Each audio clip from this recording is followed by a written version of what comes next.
کچھ وہ لوگ ہیں جو اللہ کی صفات کا سرے سے انکار کرتے ہیں. وہ کہیں گے اللہ رحمان ہے رحمت کے بغیر، اللہ رحیم ہے رحمت کے بغیر. تو یہ لوگ تعطیل کا ارتکاب کرتے ہیں. تعطیل کا مطلب کیا؟ کہ لفظ مان لیا، مانا نہ مانا. رحمان لفظ مان لیا کہ اللہ رحمان ہے، اور جب ہم نے یہ کہا کہ اللہ رحمتیں کرنے والا، کہیں گے نہیں نہیں نہیں یہ نہیں کہنا. تو اللہ کی اس صفت کا انکار کریں گے واضح طور پہ، جبکہ قرآن پاک صاف صاف کہہ رہا ہے کہ وَرَبُّكَ الْغَنِيُّ ذُو الرَّحْمَةِ وَرَبُّكَ الْغَفُورُ ذُو الرَّحْمَةِ، کہ اللہ رحمت والا ہے. اور کچھ وہ لوگ ہیں جو اللہ تعالیٰ کے ناموں کو بھی مان لیتے ہیں، صفت رحمت کو بھی مان لیتے ہیں، لیکن صفت رحمت کا معنی نہیں مانتے، وہاں پہ تعویل کرتے ہیں، تو وہ تحریف کے مرتکب ہوتے ہیں. وہ کیا کہیں گے؟ وہ کہیں گے اللہ کی رحمت سے مراد حقیقی رحمت نہیں ہے.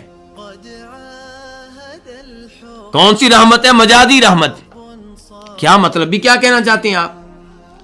وہ کہیں گے کہ ہم یہ کہنا چاہتے ہیں کہ رحمت سے مراد یہ ہے کہ اللہ تعالیٰ بندوں پہ انعام کرتا ہے، اللہ تعالیٰ انہیں اجر و ثواب دیتا ہے، اللہ رب العزت اجر و ثواب کا ارادہ کرتا ہے. یہ وہ لوگ ہیں جو اللہ تعالیٰ کی تمام صفات کا انکار کرتے ہیں سوائے 7 صفات کے. اللہ کی 7 صفات مانتے ہیں، وہ بھی قرآن کی وجہ سے نہیں مانتے، افسوس کا مقام ہے، حدیث کی وجہ سے نہیں مانتے، وہ بھی اپنی عقل کی وجہ سے. کہتے ہیں یہ اللہ کی 7 صفات وہ ہیں جن کا علم ہمیں عقل کے ذریعے ہوا. آپ دیکھیے ان لوگوں کی جرت کی طرف، ان لوگوں کی جسارت کی طرف. ایسے لوگوں پہ افسوس ہوتا ہے جو کتاب و سنت کی وجہ سے اللہ کے اوصاف نہیں مانتے، جو کتاب و سنت کی وجہ سے اللہ کے نام نہیں مانتے، جو کتاب و سنت کی وجہ سے اللہ کی صفات نہیں مانتے، اپنی عقل کی وجہ سے مانتے ہیں. جس چیز کو ان کی عقل نے مان لیا اسے قبول کر لیا، جس چیز کو ان کی عقل نے نہ مانا اس کا انکار کر دیا. کون سی 7 صفات ہیں جنہیں وہ مانتے ہیں؟ ان میں سے ایک اللہ کی صفت حیات ہے. کہتے ہیں کہ عقل یہ تقاضا کرتی ہے کہ ساری دنیا کا نظام چلانے والا خود زندہ ہوگا، اس لیے اللہ تعالیٰ کے لیے حیات ہم مانتے ہیں. کہتے ہیں عقل یہ تقاضا کرتی ہے کہ لوگوں کو زندگی بخشنے والا، لوگوں کو پیدا کرنے والا، اس کے پاس علم ہوگا جس کی بنیاد پہ وہ لوگوں کو زندہ کرتا ہے اور انہیں موت دیتا ہے، انہیں رزق دیتا ہے. تو اس لیے اللہ کی حیات بھی مان لی، اللہ کا علم بھی مان لیا. پھر کہتے ہیں ہم اللہ کی قدرت بھی مانتے ہیں. وہ کیوں جی؟ کیونکہ قدرت کے بغیر انسانوں کو زندہ کرنا، انہیں موت دینا، انہیں رزق دینا، یہ سسٹم چلانا یہ ممکن نہیں ہے. پھر کہتے ہیں ہم ارادے کو بھی مانتے ہیں. اللہ کی صفات میں سے ایک صفت ہے ارادہ. ارادے کا کیسے پتا چلا؟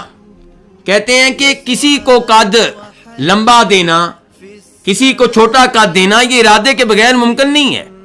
کسی کو جمال دینا، خوبصورتی دینا، کسی کو خوبصورتی نہ دینا یہ ارادے کے بغیر ممکن نہیں ہے. کسی کو اولاد دینا، کسی کو نہ دینا یہ ارادے کے بغیر ممکن نہیں ہے. تو اس سے پتہ چلا کہ اللہ کی صفات میں سے ایک صفت ارادہ بھی ہے. یہ 4 صفات ماننے کے بعد کہتے ہیں کہ جب اللہ کے لیے یہ 4 صفات ثابت ہو گئیں تو اب ہمیں یہ بھی ماننا پڑے گا کہ جس کے پاس یہ 4 صفات ہیں، جو ان 4 صفات کا حامل ہے، وہ سننے والا بھی ہوگا، وہ دیکھنے والا بھی ہوگا، وہ سننے والا بھی ہوگا، دیکھنے والا بھی ہوگا، کلام کرنے والا بھی ہوگا. تو یہ 7 صفات مانتے ہیں، لیکن کس بنیاد پہ؟ عقل کی بنیاد پہ.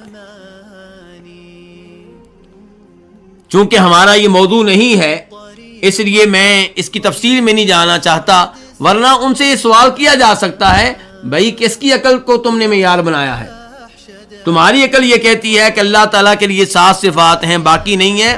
ہماری عقل یہ کہتی ہے کہ ہر وہ صفت جو اللہ نے قرآن میں بتائی ہے، حدیث میں بتائی ہے، وہ اللہ تعالیٰ کے لیے ثابت کرنی چاہیے.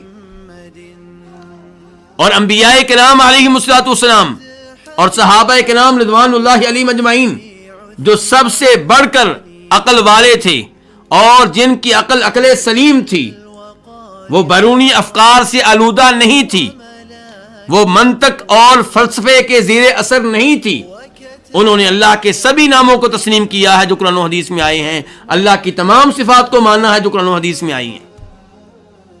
اس لیے ہم بھی الحمدللہ اللہ کے ان تمام ناموں کو مانتے ہیں جو قرآن و حدیث میں آئے ہیں، اور ان تمام صفات کو مانتے ہیں جو قرآن و حدیث سے ثابت ہوتی ہیں۔